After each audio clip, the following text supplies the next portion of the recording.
ဒီလိုပုံသွင်းခံထားရလို့လူသားအစားထိုးအလုသမားတွေဖြစ်လာတဲ့ထိုင်းနိုင်ငံကမြောက်ကလေးတွေ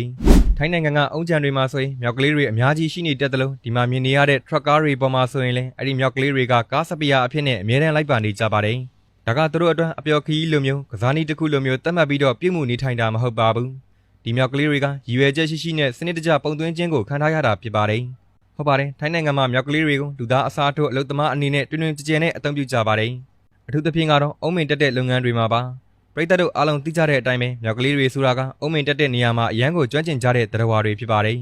ဒါကြောင့်မို့လို့လူသားတွေကအနေရများအထီးကိုက်ခံပြီးတော့အုံမင်အမြင့်ကြီးတွေကိုတက်ကအုံသီးခူးယူရမယ့်အစားမြောက်ကလေးတွေကိုပဲတေချာလေးကျင်ရေးဆင်းခိုင်းပြီးတော့အပင်မြင့်မှာရှိတဲ့အုံသီးတွေကိုတလုံးချင်းစီဘယ်လိုခူးယူရမလဲဆိုတာကိုသင်ကြားပေးကြပါတယ်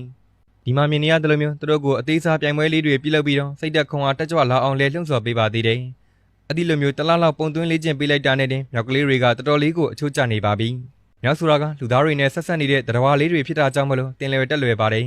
သူတို့ကဘလောက်တောင်လဲဆိုရင်အဲ့ဒီအုံသီးတွေကိုတလုံးချင်းစီတိတိကျကျခူးယူပြီးတဲ့နောက်မှာအခုမြင်နေရတယ်လို့မျိုးကားပေါ်တင်ပေးတာစကားချင်းတွေကိုထည့်ပေးတာစတာတွေကိုပါကြမ်းကျင်စာနဲ့လောက်ကင်တက်ပါသေးတယ်ပြီးရင်တော့အဲ့ဒီအုံသီးတွေကိုရောင်းချမဲ့ဈေးတဲ့အထိကားပေါ်တက်ကလိုက်ပြီးတော့ပို့ပေးကြပါသေးတယ်သူတို့ကတကယ်ကိုမှတောင်းဝင်ကြီးတဲ့လူပစ္စည်းလေးတွေတို့ပြောရမှာဖြစ်ပါတယ်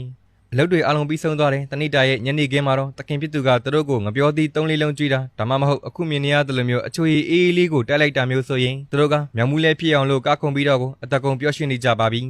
ဒါကြောင့်မလို့ထော်ကိုင်းတွေကတော့ခိုင်းကောင်းကောင်းနဲ့ပဲအခုအချိန်ထိမြောက်ကလေးတွေကိုမညမတာနဲ့ခိုင်းနေကြတာဖြစ်ပါတယ်